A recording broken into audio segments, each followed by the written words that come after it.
someone who was really interested in this to really be invested, truly invested in it. And understand that it's going to be challenging, it's going to be hard, you're going to cry sometimes, you're going to encounter many different things that you may not encounter in another industry. You might encounter death, you'll encounter life. So if you truly have that passion within yourself and this is something that you truly want to do, really just understand that it will be hard at times, but you can definitely get there. Hello, it's Charli, your go-to for mastering the art of public speaking and career advancement.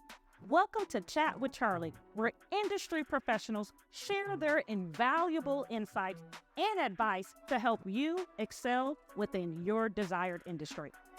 Get ready to dive deep into the minds of accomplished individuals as they unravel strategies, share personal experiences, and provide actionable tips that you won't get anywhere else.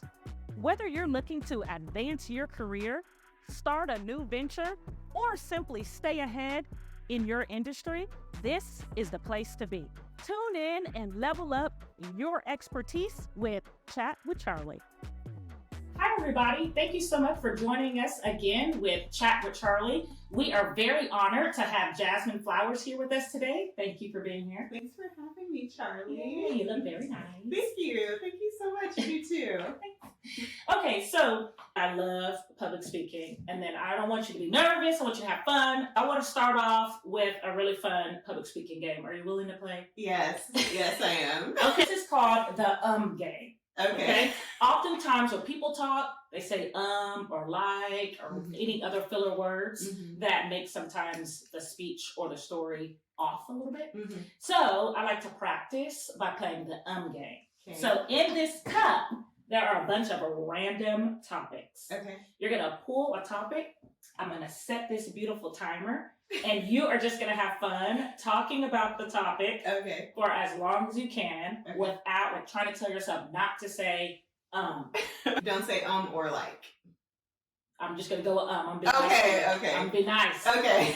You look so nice today. I want to be a nice coach. Okay. So we're just going to go with Okay. But the next time you're on the show, I might have to add some like any other filler word.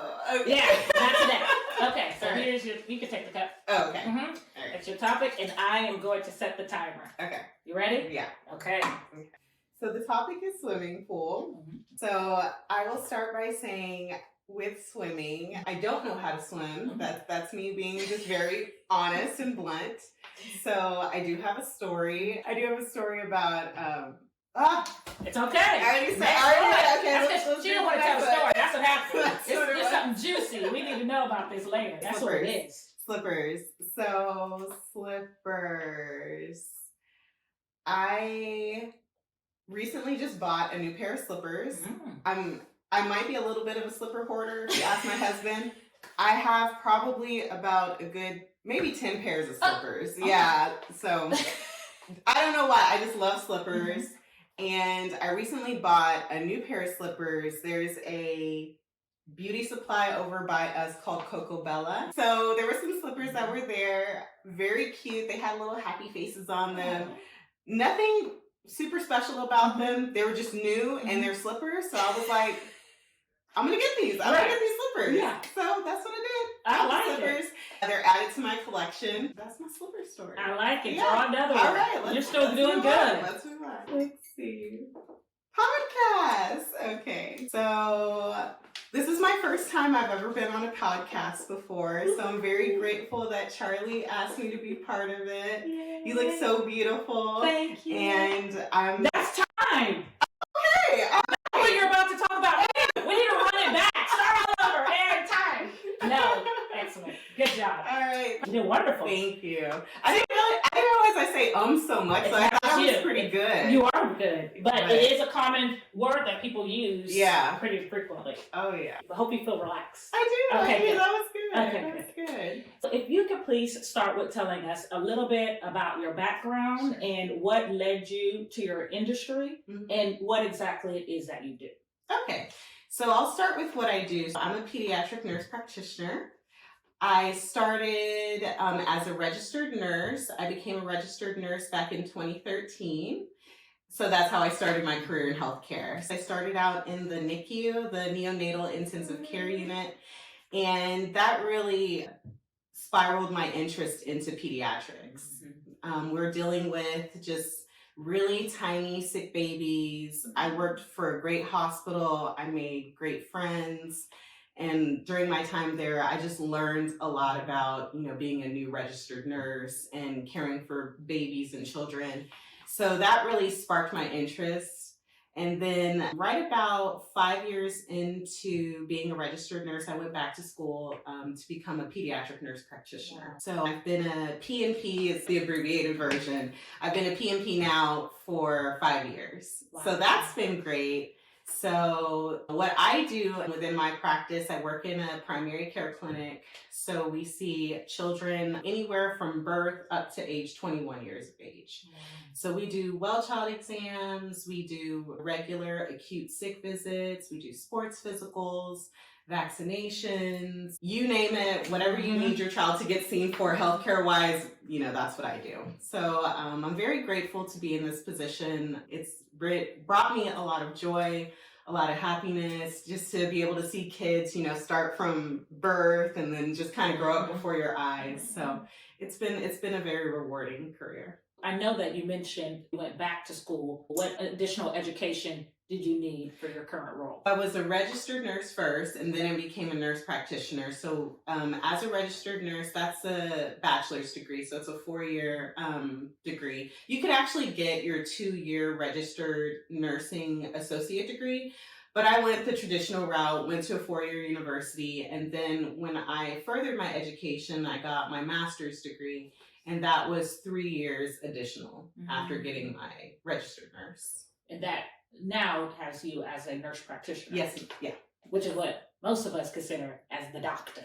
Yes. Right? You take your babies to the doctor and you're the pleasant, smiling, happy nurse practitioner that we see. So you're over here smiling and happy talking about it, and all I'm thinking is like, oh, germs. Yes. But that's what we need, people like you. So that's awesome. I think that's really neat that you were able to be in the healthcare field and then continue your education and advance within the industry. Yeah. Nurse practitioners, we're very unique because we have a lot of functions as a doctor. We provide healthcare in a similar way, but just very unique because we were nurses first. So we have that, bedside manner. Not saying that doctors don't have that, but, we're a nurse first. So you take that and you bring that into your new role, so it makes it just very unique because we're providing care, but from a nursing standpoint. That's an interesting perspective. Yeah. Because I always enjoy when I get to see the nurse practitioner as well. Nothing against the doctor either, but it is a different feeling. Right. Right. So what motivated you to go into healthcare? Yeah, so my sister is a nurse as well. Oh. Yeah, my big sister, and it was a huge motivator for me because my sister she's quite a few years older than me, but me and her are super close. And just growing up and seeing how she just maneuvered in nursing, and she told me, because at first I was like, well, I don't know if I want to be a nurse. I don't want to be, bedpans and stuff like that. But my sister was like, no, there's so much more to nursing. You can do pretty much anything your heart desires, but with a nursing degree. You can go into education. You can start your own business. You can work in a hospital. You can travel. There's so many different things that you can do with a nursing degree. And that really resonated with me because I saw my sister, she started out working in a hospital, but now she has her own business. She's a nurse entrepreneur. So just seeing her do that was just like, wow, you really are living what you say, so that was a huge motivator for me. That's really sweet. I have a lot of sisters too, and I love them. Yeah. So there's nothing like keeping it in the family. Exactly. I don't know if I've ever seen 2 sisters that are both nurses. Right. So that's pretty unique. Yeah, it is pretty unique. My mom's very proud of us. Yeah, she should be. She's very happy. And her mother wasn't a nurse, but she was a nursing assistant. So it's kind of been in our family. Yeah, it's kind of always been there. So it's really nice. It's really sweet.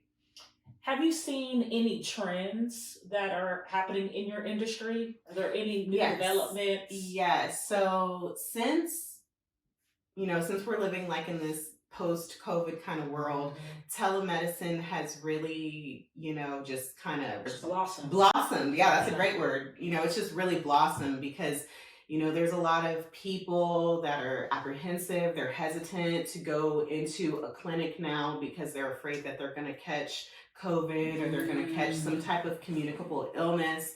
So telemedicine kind of just came about, and it's like, hey, do you have a phone? You do? Okay, I'm going to see you through the phone. And there are certain conditions that we can diagnose without having to actually lay hands on them. There are a lot that we need to see you for. We need to listen to your chest, we need to look in your ears, take a look at your throat, but there are a lot of things that we can diagnose from these telehealth visits. So that's been something that you just got to get with the times. Like, it's just one of those things that is here to stay. And in my job, I do telehealth. In my last job, I did telehealth. 10 years ago, I'm sure it existed in some capacity, but when I first became a nurse, they really didn't have that. So this is something new that I think is very innovative. It's very unique, and I'm glad to be part of it. I'm glad that I can see patients in a different kind of way. Especially there's some patients that don't have transportation and they need to get seen, or there's some patients that they can't get to a pharmacy, but I can call in your prescription and then this pharmacy can deliver it. To assist you with your journey. Remember, it comes down to your opinion about you that matters.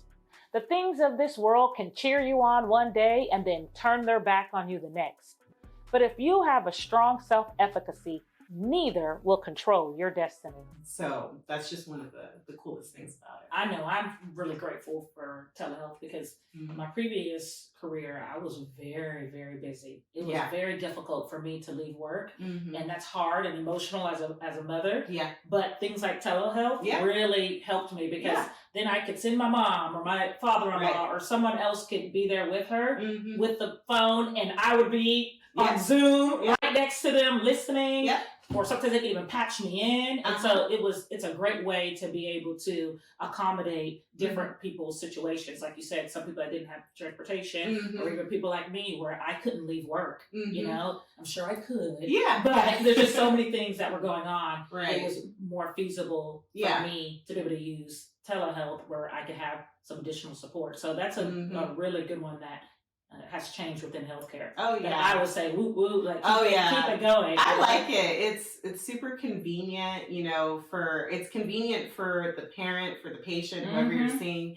Because sometimes like they're just at work. They don't feel well, but they can't leave. Right. But they need to get seen. Yes. So it is one of those things that it is different. Not too many people love it too much. I think it's great, but I definitely think that it's something that it allows to provide access in just a different way. That's it right there. It's that access, right? There's some people that probably have a fear of going into the doctor's office or seeing a doctor. Yeah. But I wonder if somebody did some studies on telehealth and how that might have brought in more patients that wouldn't have necessarily normally been cared for from a physician. That's something I'm going to look into because I feel like that is something that, should be studied if it's not, because there are people with these anxieties and fears, surrounding white coat syndrome is a real thing, so to be able to actually see your provider through a video visit, like, the comfort of your own home, exactly, or whatever you're exactly. And sometimes, it's like, well, can I get seen for this, but I can come in to do my testing at another time. So for me, it just seems like I can work with you with what's going on with you. It's not just, well, no, you just got to come in. Right. And then they often might not even come. Exactly. Because it was not convenient. Right. Right. So what skills have you found necessary to be a nurse practitioner, or if not, to be within the healthcare field? Some skills that you must have is you have to be a good listener. So you really have to listen to what your patients are saying to you. You may think, oh, this is what's going on with them, but really you have to sit down and really just kind of truly listen to what their concerns are, because if you're thinking, oh, it's this, it could be something completely different. You can miss something. So being a very good listener is very important. You have to be willing to grow within your role. With nursing, in healthcare in general, there's just so many things that are constantly changing. Healthcare is changing day to day. So just being willing to stay current on what's going on, I just remember with COVID, things were changing so rapidly. So just staying current with what's going on in healthcare, it's very important. Stepping outside of your comfort zone is something that's really important as well, because as a nurse, we have a lot of physical skills that we have to do. We start IVs, we insert nasogastric tubes, we maintain peripheral lines. Like there's just so many physical skills that you learn. And for me, as a nursing student, that was a little scary for me at first, because it's like, I don't want to hurt the person. I don't want to hurt my patients. But you just have to step outside your comfort zone and understand that they know that you're new. They know that you're learning. That's why we're doing all this practice. So you just have to be willing to just kind of step outside of yourself and just know that, sorry, I'm kind of going a little bit. No, it's good. It's really good. They're important skills. Yeah. Being able to step outside of your comfort zone. Yeah. I think that shows your true nurse passion. Yeah. To think like, I don't really want to hurt my patient, but know Yeah. that people are willing to be flexible and to understand. And so I think that's really good. So are there any organizational challenges that you face within your industry? Are there any things that have been difficult? Yeah. So one thing as a registered nurse was I had a lot of immediate support. Like when you're working in the hospital, you have your fellow nurses with you, you have a charge nurse, you have the doctors there, you have a lot of support immediately at your fingertips, right? So for me, that was really comforting as a brand new nurse, and even as like an experienced nurse, just having that was very comforting to me. Now, on the other side, as a nurse practitioner, you're the provider. You're the one, you're the decision maker. You're the person that people are coming to with whatever they need.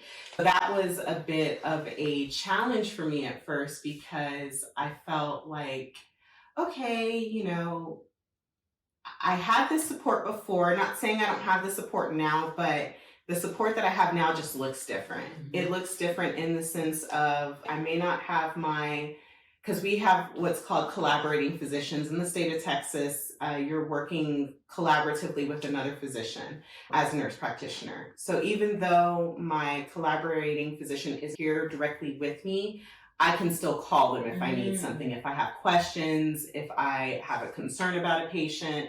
And thankfully, I've had great collaborating physicians, and I've seen some stuff, and to be able to text them or call them like, hey, I just need a little more support. They've been amazing when it comes to that. So it was a little bit of a challenge at first, because it was like, okay, I'm here by myself. Sometimes you just have to take a break, take a breather, relax yourself, know that you got this.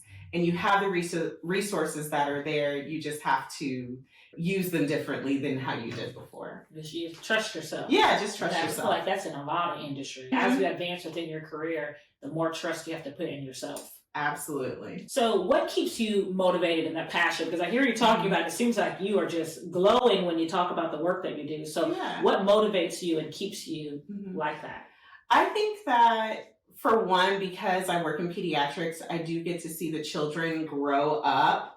So that has been, for me, just an amazing thing to be a part of, because these children, you get to know them, but they get to know you as well. So it's been really rewarding to see them grow. And also, like when you're counseling them, providing them health, nutrition, things like that, and they actually take that in, and then you see those changes within themselves, where they come to you and they're like, Miss Jasmine, I did this because you told me to do this. And so that has been a huge motivating factor for me. So just really watching them grow throughout their childhood years has been very rewarding. That's so sweet. I was probably one of those people. I like to, I love my pediatrician, and then, favorite teacher. Yeah, exactly. It's kind of the nice, same thing. Yeah. And I hope that I'm able to make an impact on them at some point, where they come back and they, come and see me, and, I'm just like, oh my God. That would be really sweet because I have like those teachers I think about from high school, that I've gone back years later, and seen them like, you really, really put this like impact on me. And I just want to thank you for that. So I hope I could do the same for someone else. I'm sure you are. I really am. So we'll switch gears a little bit. Think about some advice for aspiring nurse practitioners or those that want to go into the healthcare field. If you could do it all over again, is there anything that you would do differently? If I had to do it all over again, I'd probably do it the same way because I'm pretty content. I'm pretty content with how I did it.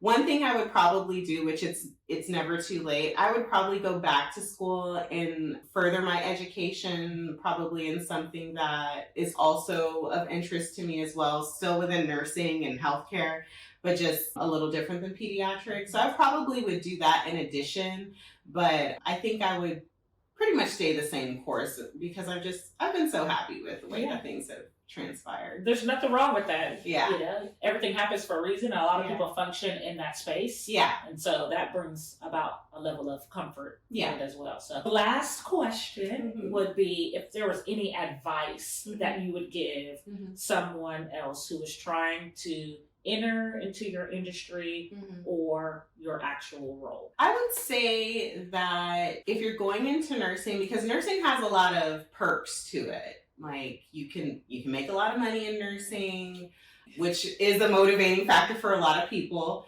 But I think you should really have the passion for it and understand that it's a very difficult degree. It's not easy to get to this place. So I would say that I would want for someone who was really interested in this to really be truly invested in it. And understand that it's going to be challenging, it's going to be hard, you're going to cry sometimes, you're going to encounter many different things that you may not encounter in another industry. You might encounter death, you'll encounter life, so it can be a challenge, but it is still very rewarding. So if you truly have that passion within yourself and this is something that you truly want to do, really just understand that it will be hard at times, but you can definitely get there if the passion is there. Well, that was a perfect way to end Chat with Charli today. I'm excited and appreciative of you coming today. I've learned a lot more about you that I didn't even know. And I could never survive in the healthcare field. So I want to give a special thank you on behalf of us who just really honor your service and what you've done. Thank you. I really appreciate for the community. So thank you for being here. Thank you. Thanks, Charli. You did it. And that wraps up another episode of Chat with Charli. Thank you all so much for joining me today as we explore various topics aimed to help you take your career to new heights. I hope you found today's discussion valuable and insightful. Remember, growth comes from continuous learning and taking actionable steps towards your goals. I'd love to hear from you all about today's content, so connect with me on social media at Lennon Prep and leave a comment or question to keep this chat going.